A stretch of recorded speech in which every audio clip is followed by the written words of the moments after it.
Everyone, welcome to episode 221 of Sold with Updike Pugh. I'm Jeff Updike. I'm Weston Pugh, and we've got a great house in East Dallas.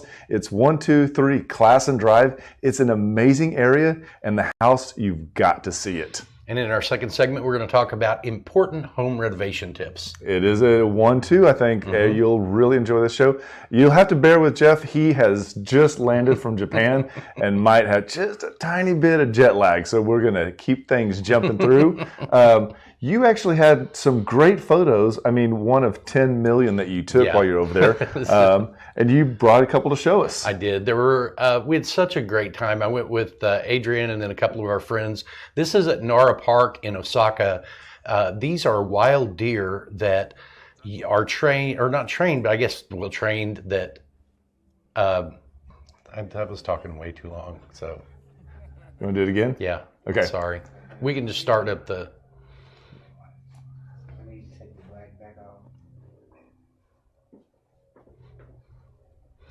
This is at Norbuck Park in Osaka. These are deer that are trained to nod when you bend over to them.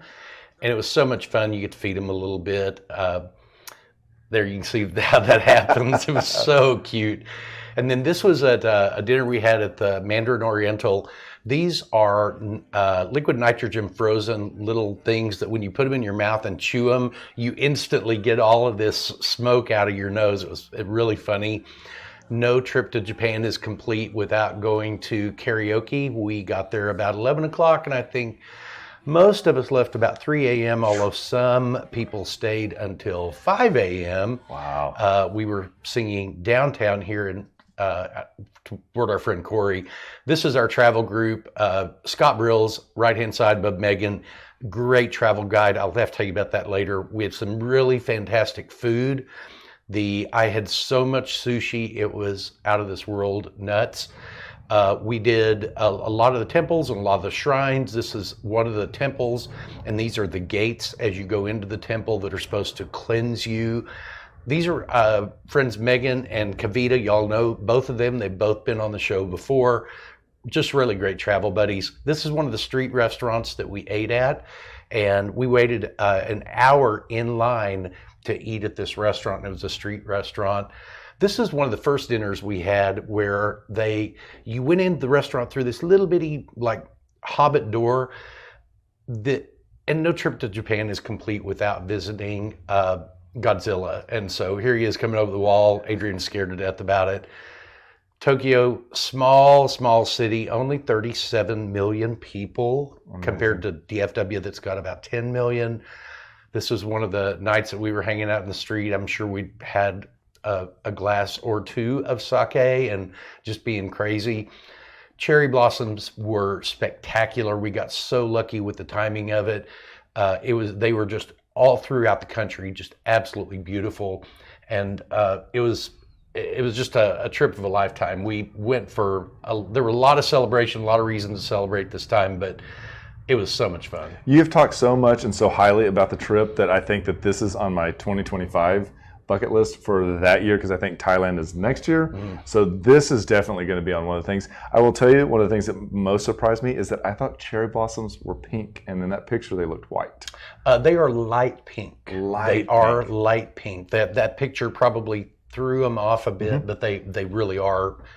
They're actually the white ones, pink ones, and red ones, although that color that you saw is the one that's predominantly throughout the areas we were in. So to me, it looks like a blooming Bradford pear that we have here in Texas. Very much like that. Interesting. Very much like that, but much prettier than Bradford pear.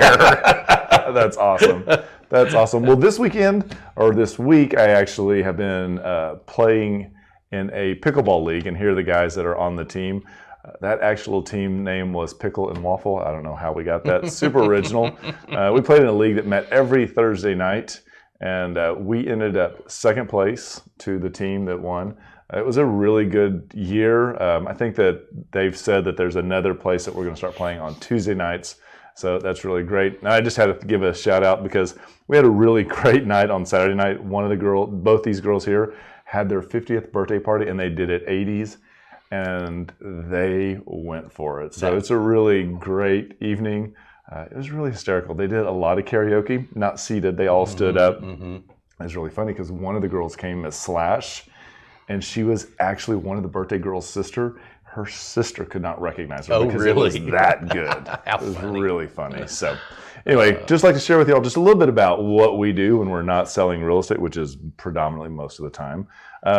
And with that, let's go ahead and jump in and take a look at the market watch. And what we like to do is take a snapshot of what's happening in Dallas over the last 7 days so that we get a truer feeling for what's happening rather than the sensationalized headlines that are out there today. And the coming soons were up 32% from last week. There were 99 new listings that were in the coming soon status in MLS. Active listings, new active listings coming in were down about 16%. There were still 373 new listings in Dallas County. Option period, the first status where a house goes under contract, we're down a little bit. They were down about 4%, but there were still 380 of those. Yep, and once everything is done in the option period, typically we move into the pending period, and that was actually a net of 0 at 167 both weeks. And then we see that the actual number of solds is down 28%, 266, and that's really kind of a balancing act this month because last week we were up 25%. So it's really, we're zeroing out. With that being said, interest rates jumped just a tiny bit. We're still at 6.4, which if you were to track this, everything is really stabilizing on that. It is not something that people are constantly asking about where they were weeks ago. That was always what they said.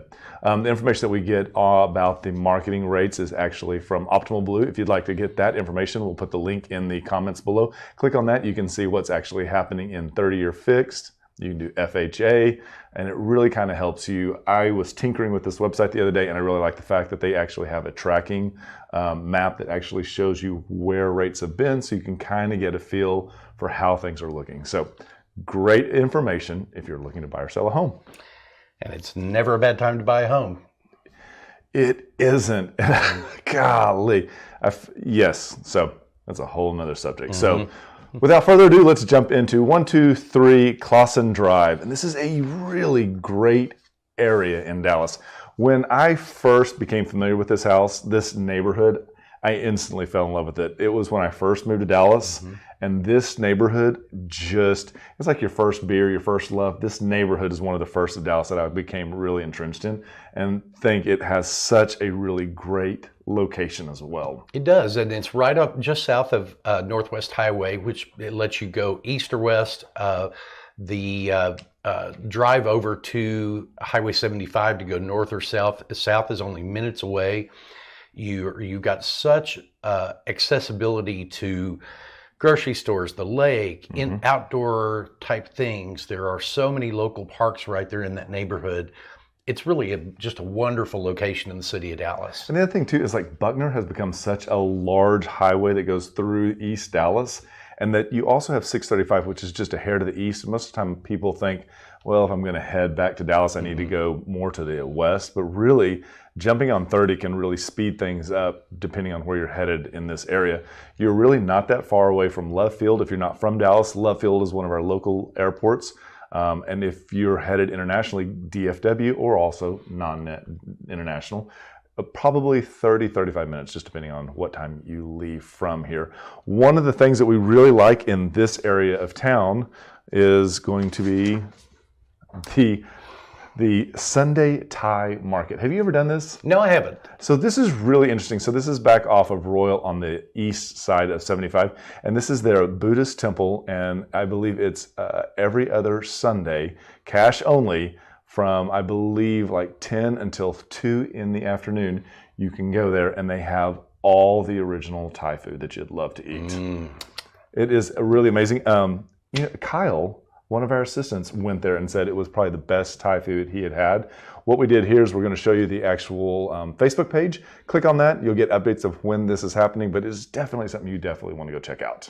And another really cool thing to think about in the area is the Village. And the Village, so to give you a little historic background on the Village, when I first moved here, 1981, from 80s into the 90s, even into the early 2000s, the Village was the apartment complex you moved to if you were first moving out from mom or dad, or if you were getting a divorce, or, I mean, it was the hip happening place, but it was for a very, very specific group of people.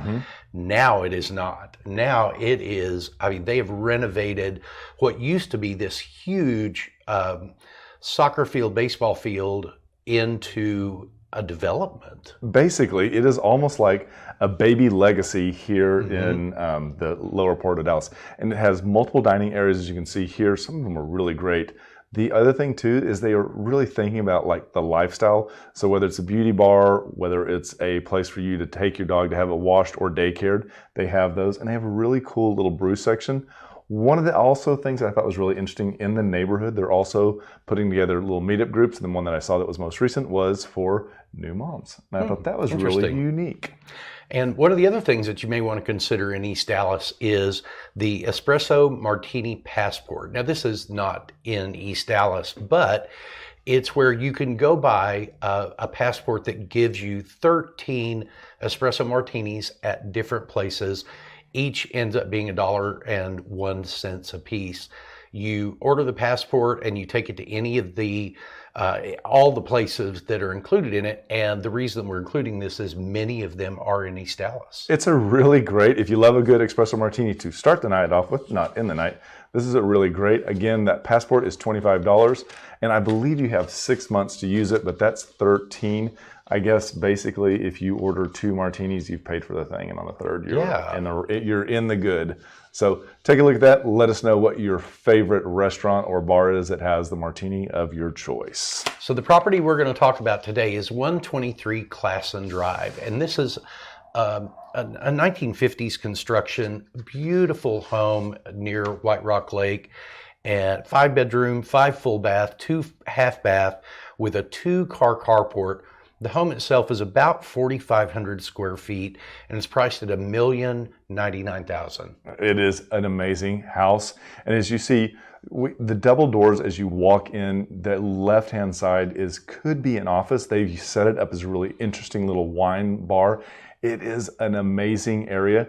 The interesting thing is the texture they put both on the wall and on the ceiling. The windows were really great, and it swings around into a little wet bar that connects also to the dining room. But before we take a look at that, we're going to jump into this living room. This is such a cool living room with the vaulted ceilings, the beams, this is a wood tile floor. I know. Which you and I talked about it, and I was like, that's not really wood tile. And you were like, you need to look at that again. Yep. It's really cool. And the way that it transitions into this kitchen, we thought it was really a lot of space, which both you and I were like, hey, the more space you got, the better, because this makes working and opening up to the living room so much easier. And it would be a really great bang for the buck, because this would be a really great kitchen once it gets opened. And there's nothing about this home that you would have to do right away when you move in. You could move into it, live in it the way it is, put some sweat equity in if you want. But, the house itself has got such great bones that it's a wonderful opportunity for somebody. Absolutely. And there's really great living areas and lots of light. Love that room. I know. So this is the room that is actually more like a tree house. It is enormous. They have it set up as a great entertaining bar with lots and lots of natural light. This could work as a really cool, moody media room. And above that, this is the master bedroom. This is a multi-generational double master. This is the first master. It looks like you're in a tree house. It really does. All those windows have been recently replaced. They are really thick double pane. It has I forget what the style of the ceiling is there, where it's popped up. Like a tray. Yeah, somewhat of a trade ceiling. There's this really cool porch that is right off of that room that looks out over one of the White Rock Lake parks. And it is amazing. The other thing too, this master bathroom was enormous. So it had double closets and it had space between. And as you can see here, really a great bone set up for a nice renovation. It could be a really like a his and her bathroom, or whatever scenario you want. It has the space that you need, all in the right locations. There are multiple bedrooms on this. As we said, it's a 5-bedroom. This is one of the bedrooms downstairs. And this is another bedroom that they have downstairs. So again, lots of great light, good size, which is really important, that all make this one of those houses that when you look at it, the bang for the buck is here, especially when you start looking at a price per square foot. And this is the downstairs master bedroom that looks out over the backyard. Really a great room, huge porch on the back, covered porch that you could do a lot of things with this. You could, use it the way it is, of course, but just really the home's got so much flexibility. I was really, really drawn to it. The other thing too is that it has lots of mature trees, which is really hard to find in some of the newer neighborhoods, almost impossible. This is an open backyard, easy to put a nice fence if you want, but one of the most amazing things is that it actually backs up to this park, and the park is a really great green space. As you can see here, it's almost like a double park. So there's this one directly behind you that's all completely enclosed in trees, and then there's a larger one. So 123 Classen Drive is a 5-bedroom, 5 full bath, 2 half bath, 2-car carport, built in 1961, a little under 4,500 square feet, priced at $1,099,000, which is $244.88 a square foot. And we'd like to say thank you so much to Susan Melnick for allowing us to feature the home. So what we'd like to do is provide you with the link in the comments. Click on that link, you'll get to see all the pictures. Share it with your friends, family, and coworkers. If you would like to see it, let us know. We'll be happy to make that happen. And with that, we'll be right back. Did you know there are a lot of ways you can keep up with us? For starters, every Wednesday at noon, we host Sold with Updike Pew, live from our Facebook and YouTube channels. Our show is dedicated to featuring some of the best homes in the Dallas market and about sharing timely information about market trends. But don't worry if you miss the show, because you can always listen to them on SoundCloud, iTunes, and Spotify. Still want more? Follow us on Instagram, where you get a first-hand look at what it's like to be a realtor. And it's not always previewing homes for clients or getting them ready to go live in MLS. Lastly, visit our website and you'll be able to create a custom home search tailored specifically to your wants and needs that's timely and accurate. Whether it's square foot, location, or the neighborhood, we have you covered. If you'd like to know how much your home is worth, we can help with that too. Just visit homeprice.fyi, enter a few pieces of information like your home address, and we'll email you a price. When you're ready to talk real estate, you can reach us online, by phone, or by text at 214-377-2223. And remember, we want to be realtors for life. Hi everybody, welcome to the second segment, episode 221 of Sold with Updike Pew. I'm Jeff Updike. I'm Weston Pugh, and today we thought it'd be really important for us to kind of go over important home renovation tips, because the inventory is a little tight right now. Still a little tight. We came up with 5 main items. They're really, this is kind of this process requires a lot of thought. Yes. But we kind of broken it down into 5 different things that we wanted to talk about. Number one, when you're taking on this kind of a project or any kind of project, you really kind of need to do your homework and do your research and make sure you really kind of understand what you're getting yourself into. And the thing too is, like, in part of the research is also working through that budget and making sure that you're working in a scenario that the end product, at least in the next 5 years, will stay within the comps that are there. You can lead the comps, but it would definitely want to be one of the nicest houses if that's going to be the case. Number 3 is kind of create a clear vision of what you're looking for. And, this kind of comes down to what is the end project going to look like to you? Are you doing this for yourself? Are you doing it for the market? We've always talked about renovation work with people, and sometimes people get hung up on what the cost of things are, and are they going to get their bang for the buck in terms if they have to sell it. You don't always get every dollar of every renovation project back. The way that I feel like you do is, a lot of those things that you do for yourself. You do the kitchen renovation, and you're going to be in the house 10 years. You're going to get the enjoyment of that 10 years. But over the course of 10 years, that house is going to appreciate enough that at that point you'll see that bang for the buck. And there is a big difference between someone who's doing a renovation for a investment property and those that are doing it for their end use. One of the key things that we like to point out to people is that if you're buying everything on sale for your renovation project, it's really tough to ask for top dollar when you bring it onto the market. So Yeah. it is a very interesting catch when we see that quite often. Another thing that you'll want to do is be aware of the additional products that might actually show up.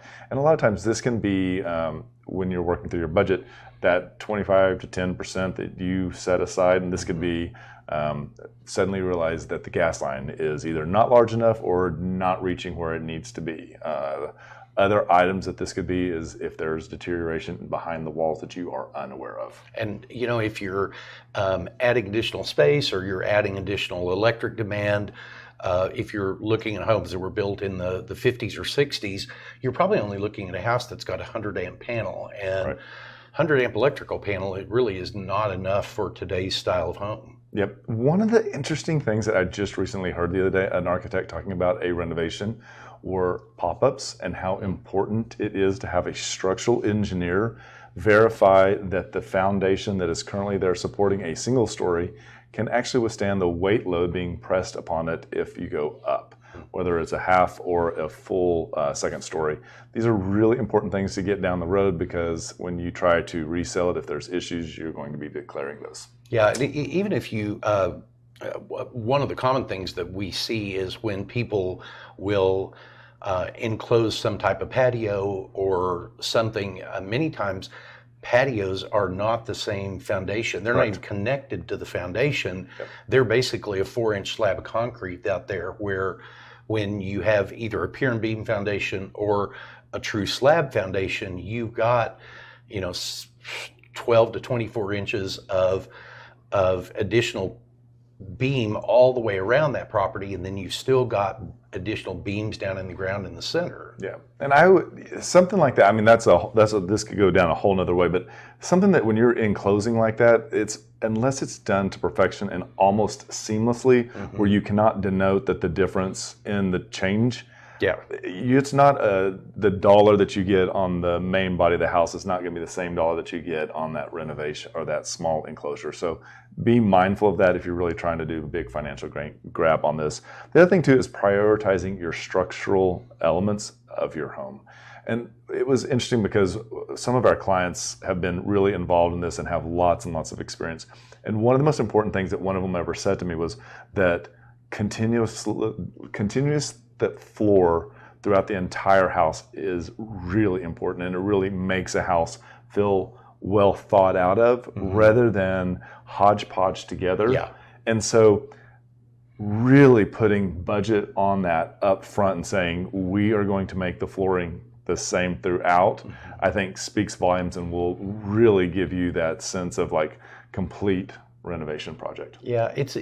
I mean, we can kind of walk through homes and see where when people butt, tile up against a wood floor, they butt a wood type tile up against a true wood floor, and it's like that's not a great look. No, I remember one time I took a picture and put it on social media, and there were 5 different flooring materials within the Photoshop of the house, and that's so bad. And then it was so funny because Brady actually texted me and he goes, I was in that house, it was terrible. And I was like, yeah, it's tough.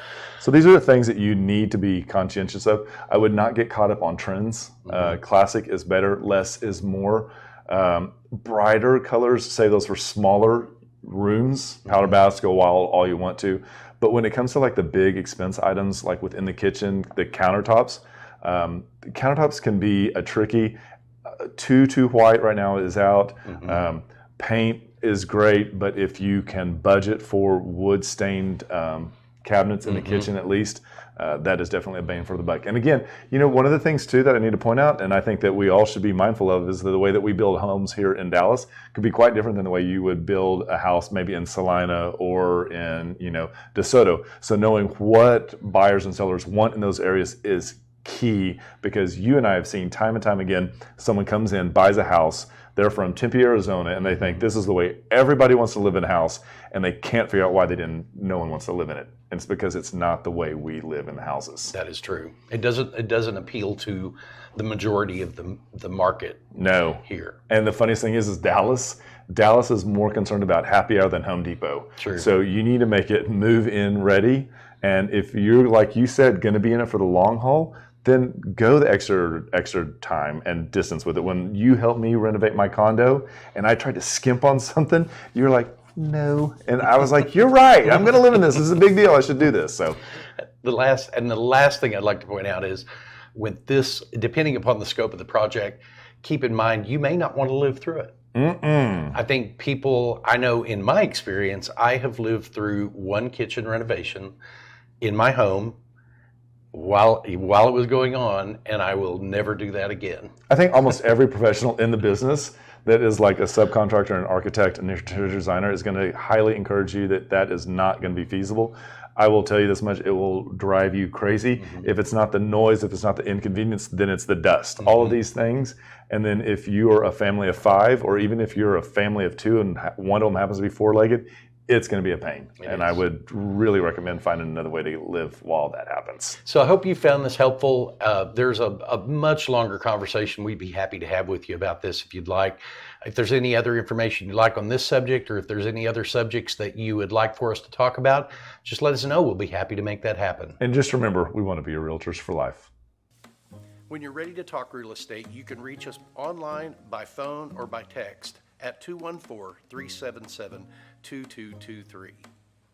And remember, we want to be your realtors for life.